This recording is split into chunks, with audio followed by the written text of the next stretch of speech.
Predictions, mailbag questions. Why are we kissing Colorado's butt? That's all next on Locked On Nebraska.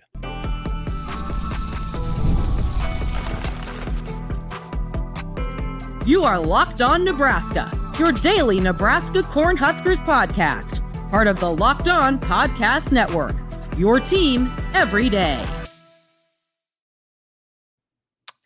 Thank you for making Locked On Nebraska your first listen every day. We are free and available wherever you get podcasts and on YouTube. Part of the Locked On Podcast Network, your team every day.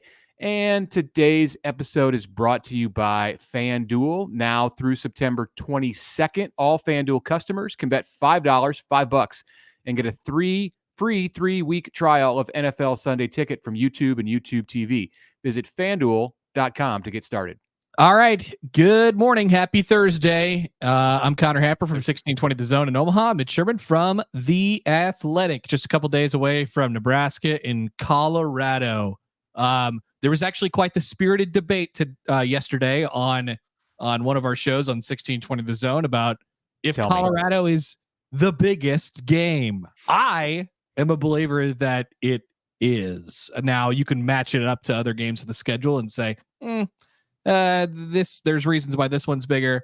I feel like this is a big hurdle for Nebraska to jump over. It's certainly the biggest home game of the slate.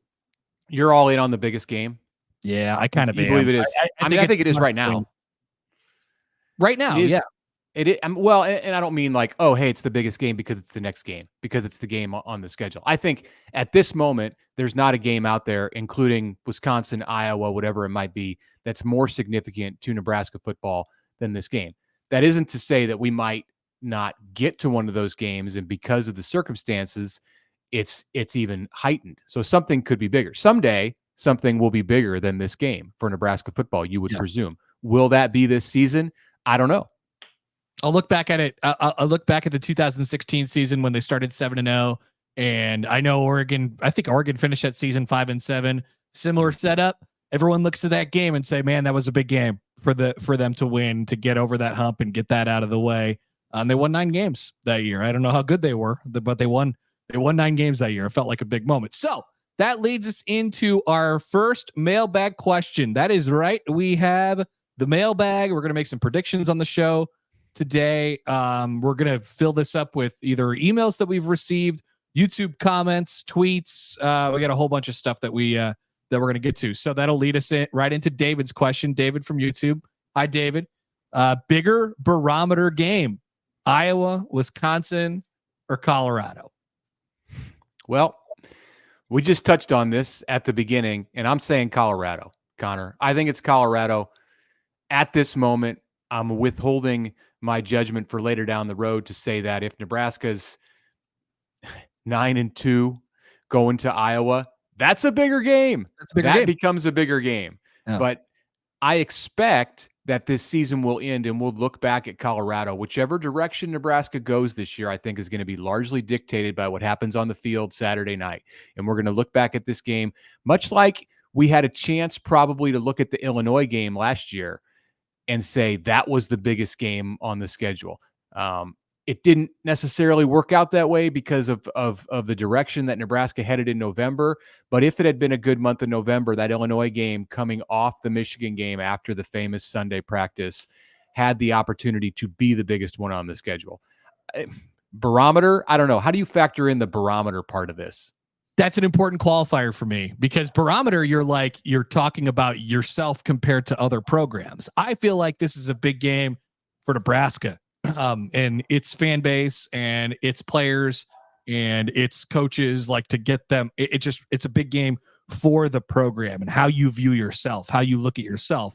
Now, if we're looking outwards and you want to compare Nebraska to other programs, Colorado's probably not the one you want to compare yourself to for a variety of different reasons. Number one, they haven't been very good recently. Number two, they're not in your conference, like you live in separate worlds, except for, 4 times in the last 6 years. And now you won't see them for God knows when. But like Iowa is the barometer game, right? But by the time you get to the Iowa game, it's the last game of the regular season. You're not really thinking about that anymore. At least Nebraska hasn't been. They've had kind of other stuff on their mind, whether it's firing the coach and whatever. I hope it's like about the game this year. It was about bowl eligibility for Nebraska last year. I hope it's about a little bit more this year, but that's a barometer game. Program you want to match yourself up against. Are we using the term barometer right? That's my question. Probably not. What's the definition of barometer? A scientific instrument used to measure atmospheric pressure. It just seems to be all about weather. So, yeah. Well, the weather's never good, so as a hard and fast weather guy, I don't want to misuse the barometer. I always thought of the barometer in the way that I think David here is going at it. Like it's a way to measure yourself against the peers. Like, you know, Definitely. Your barometer here, Colorado's if you're talking about this being a barometer game, you're measuring yourself against Colorado. Is Ohio State a good barometer game for Nebraska? Probably not, because they're at a level that's up here and Nebraska's not quite there, even if it's at 7-0 going into that game. I don't know. We may need to look into this and figure out whether we're using barometer correctly. But in the spirit of the way that David intended this question, I think it's a good barometer game because Colorado's been, despite going 4-8 last year, Colorado has had Nebraska's number in recent years, and you got to beat them before you can be up here and look down at them. It's as simple as that. You know, I think there's maybe some people this week doing, we've heard from a lot of people, you know, on our shows and even this one this week, like you have this tendency maybe to say this isn't the end all be all. This isn't the big game out of fear of what happened. You want to keep the hope alive if Nebraska loses the game. Of course, the hope's still alive if you lose the game, but it's about what it means versus Colorado. I mean, that's bragging rights for a long time. So it's definitely a fan base related thing. And obviously, you know, I don't know that you would look inside the program and say, what's wrong here? If simply Nebraska loses this game, you kind of have to see it unfold in order to have those conversations. But, you know, it's just a hump that Nebraska, it's an emotional hump that Nebraska has to get over. They haven't played particularly well in these games. They've blown leads. They lost a close game. They got blown out. So like there's a lot to it, I think. You know, going into this one. Let's get to a question from Jose on YouTube, who wonders, if Nebraska beats Colorado, are you more confident that it then goes on to beat Rutgers, Iowa, or Wisconsin? Lots of Iowa and Wisconsin references in these questions. His point, Jose's point, is that Wisconsin and Iowa, in his opinion, didn't look good in week one. Now, Iowa won 40-0 against the FCS opponent on its schedule. But so how do you tell? I am more confident if Nebraska wins this game that it will beat, of those three teams, Wisconsin. That's just my take today. And maybe that surprises some people because Rutgers is in Lincoln. Rutgers is part of that 7-game stretch. Rutgers has never beaten Nebraska. Nebraska hasn't beaten Wisconsin in a long, long time. But I'll just say it. But based off week one, if Nebraska wins in week two, I like Nebraska's chances down the road against Wisconsin more than I do against Rutgers. Is that because? So are you referring to like the mental, you know, part of this? Like if Nebraska can't beat Colorado, get over this mental hurdle, then, you know, why should we believe that they're going to beat Wisconsin, however good or bad they are? No, I'm just looking at it strictly from what I saw from these teams at the beginning of the season. Okay. And it's dangerous always to make broad assumptions based on what you see in week one. And that would mean it's dangerous to make a broad assumption about Nebraska and its strength based on week one. And I think that's probably an advisable thing to consider. But I didn't love what Wisconsin did. They were on upset alert in the second half of that game. And I look at it down the road and I go, all right, Badgers are coming to Lincoln. I think Nebraska can win that game. Rutgers, Nebraska can win that game too. But if I'm picking between those two right now, I think Wisconsin's more winnable if Nebraska can take care of business Saturday. Yeah, I don't think the Colorado game, like it doesn't matter that much to it. Yeah, exactly. I don't think its result has much effect on those three games in particular. But I would agree with you, Mitch, that Wisconsin out of the three looks the most vulnerable at the moment. I don't know what that team's going to look like in the second to last week of the season when Nebraska plays them. I have a pretty good idea of what Iowa's going to look like. And Rutgers is coming up here in like 4 short weeks. So it can't be that much different. So you're going off of preseason and what you expect on about those teams. And I think more highly of Rutgers and Iowa than I do of Wisconsin at this point. So I guess, that would be my answer. The only reason that I think it even factors in to consider Colorado in this equation is because if Nebraska loses to Colorado, then I think you're looking at something that could more easily just go off the rails. And I don't know that I feel confident with Nebraska beating Rutgers or Wisconsin on Sunday if it's sitting at 1-1. Now, a lot can change between now and November. All right. We will continue forward here with the Locked On Nebraska podcast. More mailbag questions coming up on the other side. We'll also have our predictions, our props for the weekend as well. A quick thank you to y'all. Thanks for listening. Thanks for commenting in. You're providing us content for today. Happy to answer questions. You can email us always at lockedonneb@gmail.com. You can leave a comment on the YouTube. Like and subscribe on the YouTube. It helps the show. Super happy to be doing it, and we can't wait to do it all football season long. Appreciate you listening. We'll be back after this. All right, it's Apper here for the FanDuel Sportsbook, and you've heard us talk a bunch about FanDuel, which is America's #1 sportsbook. Odds all over the board, whether it's for the first weekend of the NFL or for the college games this weekend. So let me add a little bit of a cherry on top here. If you're already going to bet a $5 bet with the FanDuel Sportsbook, you can now place that bet, and then they're going to reward you at FanDuel with a 3-week free trial of NFL Sunday Ticket from YouTube and YouTube TV. Can't wait for the NFL games to start this weekend. There's a whole bunch of them. Tonight. That's right. But the Sunday afternoon where 40 games are on at the same time, that's where you need the Sunday Ticket. So with your YouTube TV base plan, you'll be able to watch every regular season Sunday afternoon out of market game. All you need is that Google account and a current form of payment, and you can cancel anytime. So many games in the market that we don't get. You can get them all with this deal. Head to FanDuel.com/lockedon. FanDuel.com/lockedon. Download America's #1 sportsbook.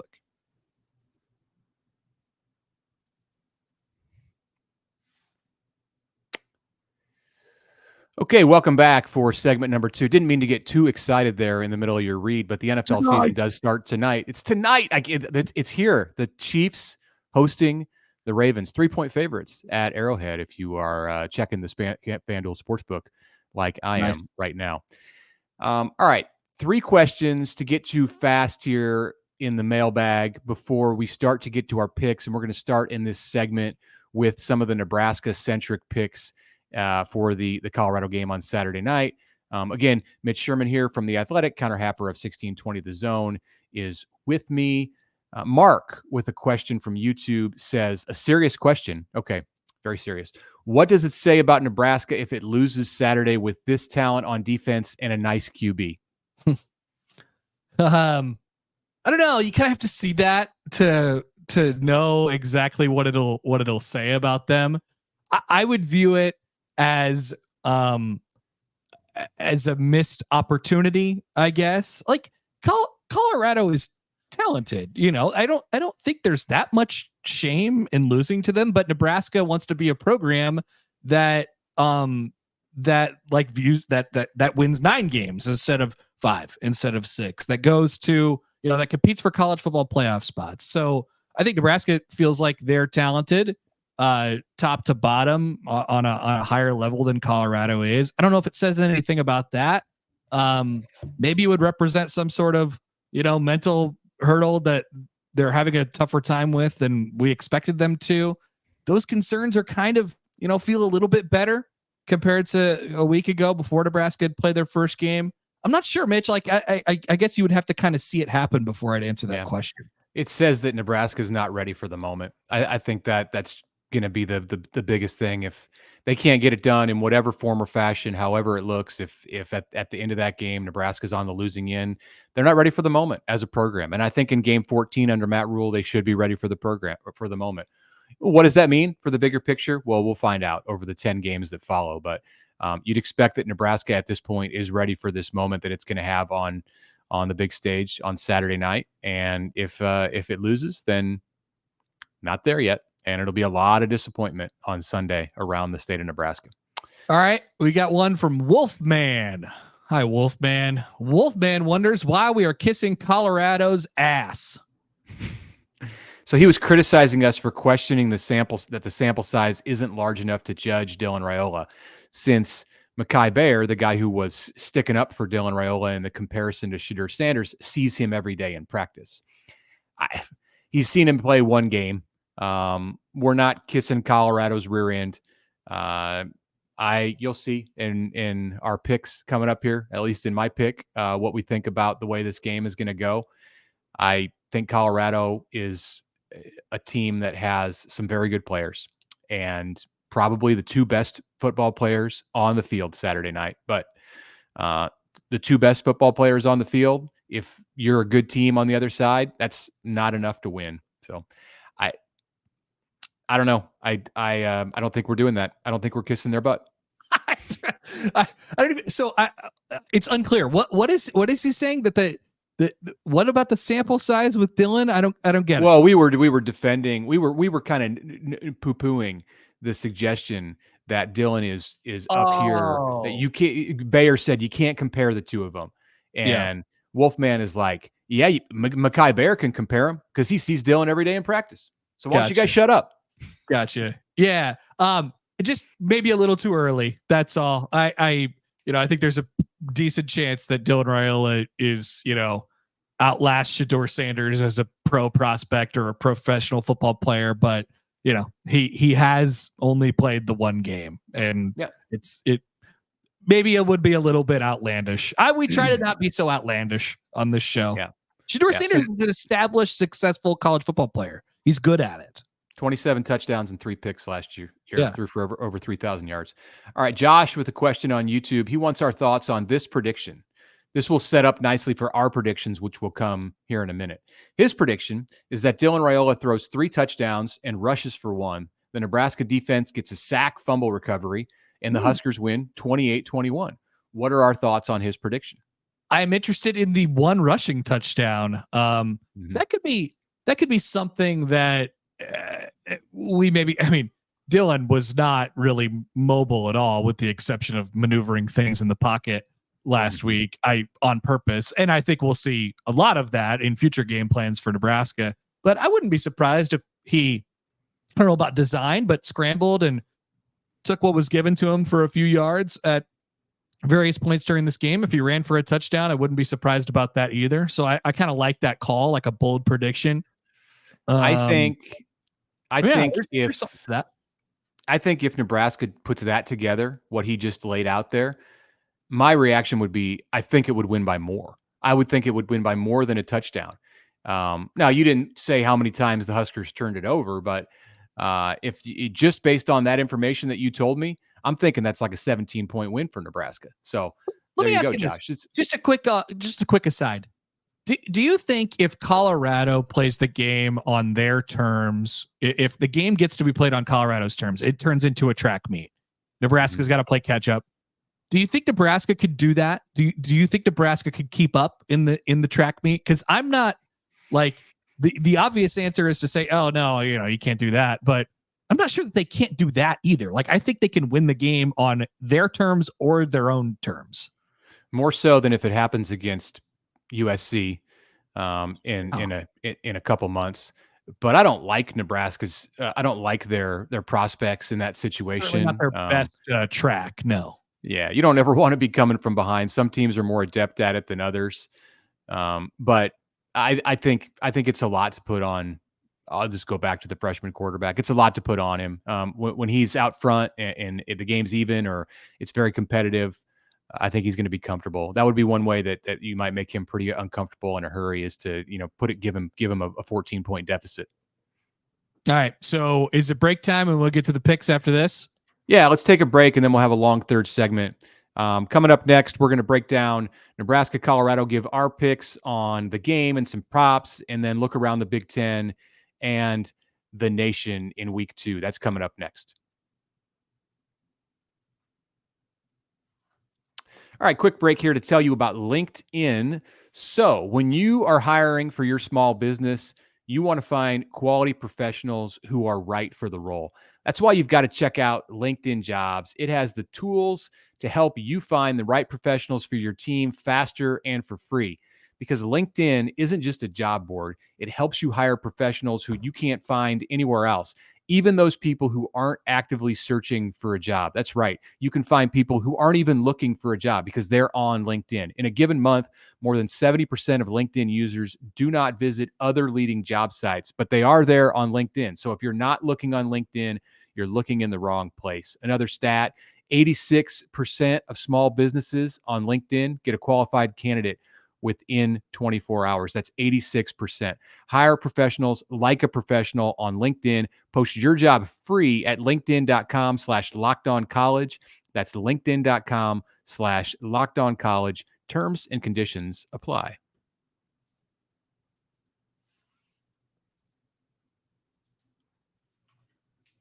All right, last couple minutes here on this Thursday. Like we said, excited that the NFL is back tonight. There's some college football on tomorrow night as well. Some Big Ten games this weekend. There's Michigan, Northwestern, Texas. Duke. Yeah, Northwestern Duke. I feel like Northwestern Duke have played probably about 7 times in the last 10 years now. I don't. They do play a lot. These teams always play each other. Maybe people are saying the same with Nebraska and Colorado. They've played each other a lot too. Northwestern Duke are just kind of like-minded universities, and I think they have a good time getting together on the field. They're playing at the practice facility in Evanston on the shore, I believe this weekend. So that is not one of the games we're going to pick. I had that in there, and it is not. There's so many good Big Ten games this weekend. I really mean that. But that's not one of the games we're going to pick. Let's start here with Nebraska, Colorado. We're going to go over/under on a bunch of stuff, starting with Nebraska rush yards in this game. Connor, the number is set at 199.5 rush yards. So is Nebraska going to get to 200 yards or not? Good number. Had to think about it. But I do think the path is in there somewhere. I will say over, although it is an aggressive number. All right. Yes. I got the over also. Colorado, 266.5 yards passing. Over/under. I'd say way over. All right. You're going over. Connor's Yes. over. We disagree on this. I'm saying Colorado goes under 266.5. Ooh, interesting. Good job by the black shirts there. Maybe not a lot under, but I could see the Buffs being right around 250. Let me say this. I think that Nebraska will do a good job on defense. I just think Colorado will be reduced to only throwing the football. That's their only chance to get yards, and it will be more than that. That's a legit thought. And by the way, week 1, I got 5 props right on the Nebraska game. You got 3. In the rest of the stuff, the other games against the spread, I was 5-2-1. You were 3-4-1. So good week for Mitch to start. Connor struggling a little bit here. He'll make it up in week 2. Probably just beat me on that prop right there about Colorado. All right, turnover margin for Nebraska. I've got it set the over/under at minus 0.5. So will Nebraska break even in the turnover margin, or will it be under? Let's go over again. Defense, Ramir Stewart came through for us last week, and I'll take the over again, whether it's even or +1 or more.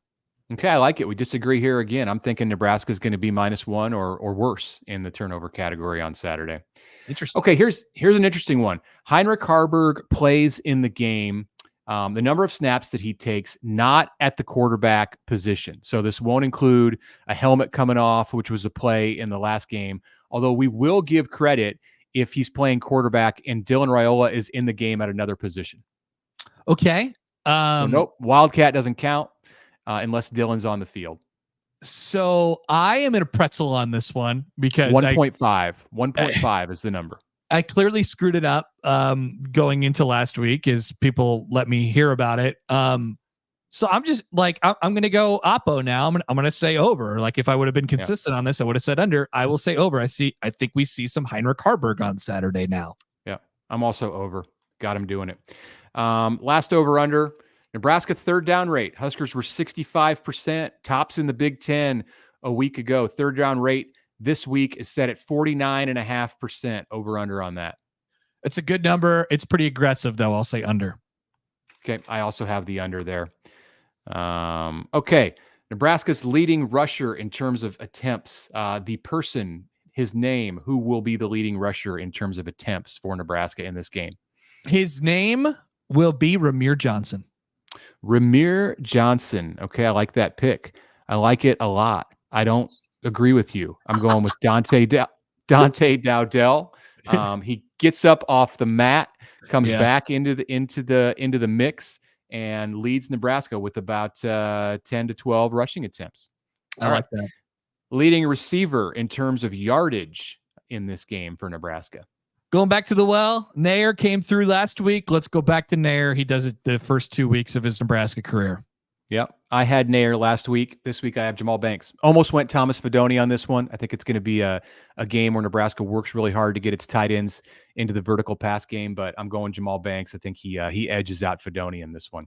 Okay, Huskers are a 7.5-point favorite on Saturday night. Seems like a big number, but give me a score. We're not going to worry so much about against the spread, but of course that will be factored into our picks. So it'll present itself. I say Nebraska wins 34-23. They win by more than a score, and they cover the number. You got them covering. I also have Nebraska covering 27-17 is my pick in this game. Nebraska wins. Nebraska covers. Everyone is very happy on Saturday night going into Sunday morning in Lincoln. Well, everybody in red. Okay, let's get to some Big Ten stuff. We've got some big games in the Big Ten this week. Texas, number 3 ranked in the country, going into the Big House, 11 a.m. on Fox. Longhorns are a 7.5-point favorite in this one. Who do you like? Natural inclination would be to take Texas here because of Michigan's kind of wobbly first week and, what people thought about him anyway. I will go with the home dogs, Michigan, to cover the 7.5 against Texas. Feels like a nice spot for them. Yeah, we agree on that. I see Texas winning by 6 or 7 points. So like Michigan with the points. Okay, big one over in Iowa City. Kirk Ferentz gets back on the sidelines. Did you hear what Kirk did during the Iowa game last week? No. What did he do? He got up, hung out with his grandson, had a couple of scrambled eggs, sat down on the couch, and watched the game. And he took some notes. He said he liked taking notes on a flat surface.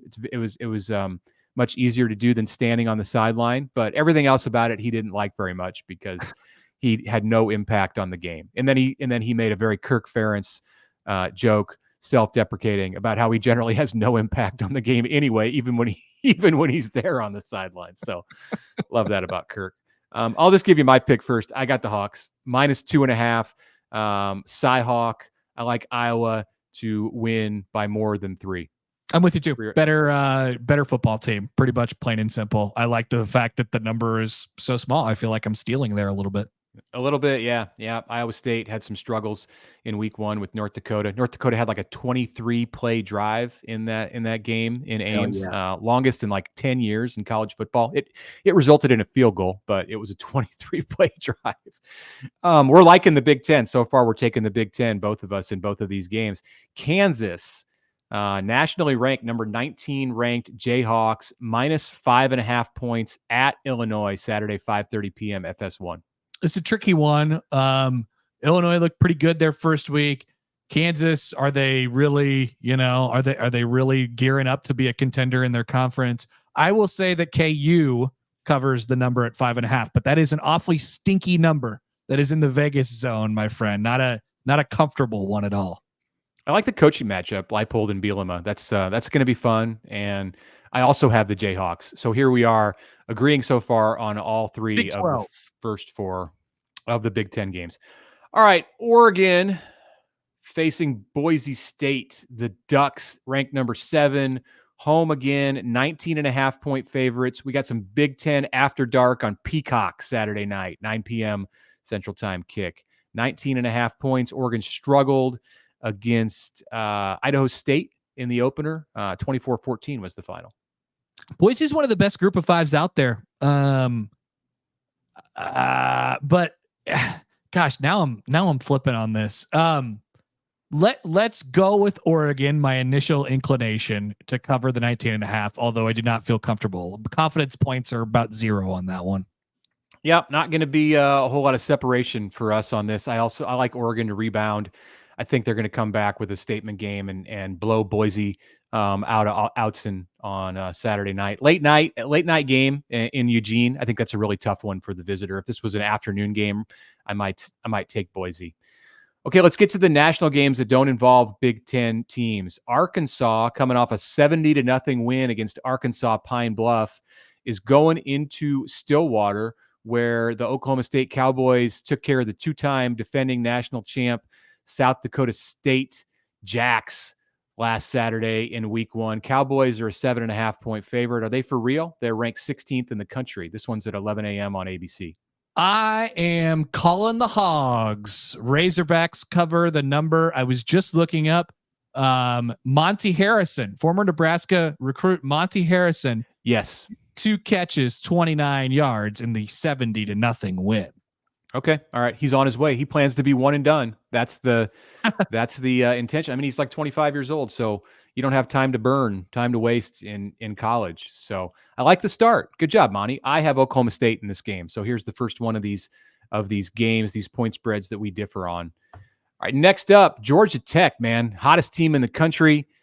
Came back home after the win in Ireland against Florida State. Got another win. I don't know who that win was against, but the Yellow Jackets are 2-0, and they're 2.5-point favorites going to Syracuse, playing Fran Brown, the Matt Rule coaching tree product in the Dome. They play in the Dome still in Syracuse? Yeah, they're in the Dome. I think so. Yeah. Syracuse 2.5-point favorite. This game is 11 a.m. ACC Network. By the way, disrespect to Georgia State, who was the opponent of Georgia Tech in week 1, 35-12. The Jackets won. Give me Fran Brown and the boys. Give me the Cuse at home in the Dome, sweet dome to cover the 2.5.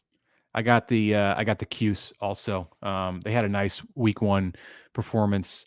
I believe, if I remember correctly, they have, the quarterback at Syracuse is none other than Kyle McCord. Indeed. Who could have been a Cornhusker, but it didn't happen. Next on the docket, we got 2 games left. Tennessee, number 14 Vols, are 7.5-point favorites at number 24 NC State. Interesting game, regional clash, interconference. Is this a rivalry? I don't know. I mean, I think it kind of could be geographically. Saturday night, 6:30 on ESPN, night game at NC State. Vols are a 7.5-point favorite. Everybody watched or thought a little bit more about NC State in week 1 than they thought that they were going to, because they played on that first Thursday and it was pretty tight with Western Carolina pretty late into that game. Meanwhile, all Tennessee did was win 69-3 in their first week. This number feels a little too easy for my liking. It makes me uneasy, but give me the Vols to cover the 7.5 on the road.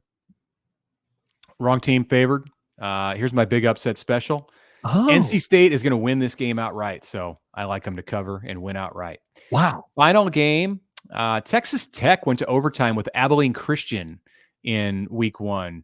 Joey McGuire got a win to start the season, but it was way too tense for the McGuire family. I'm sure Garrett was sweating it out as he watched somewhere in Lincoln.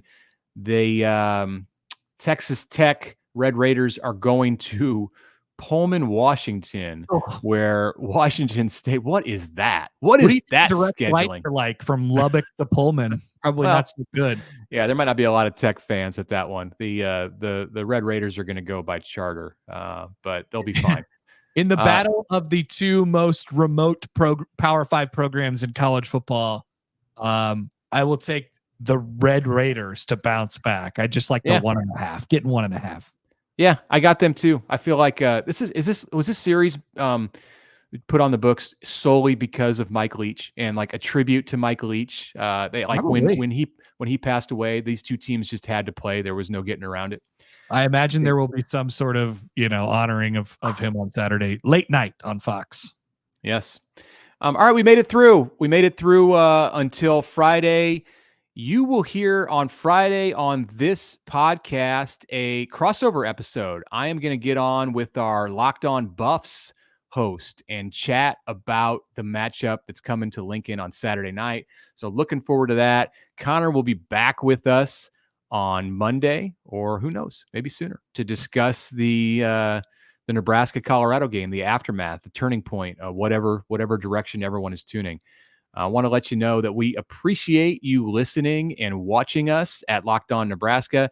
Thank you for making it your first listen today. Now go check out Locked On College Football. Make that podcast your second listen of the day. Spencer and the guys over at Locked On College Football have everything covered as we go through and get closer to week 2. You can find the link to that show, Locked On College Football, in the description of this show. So there is no need to search. All of it is part of the Locked On Podcast Network, your team every day.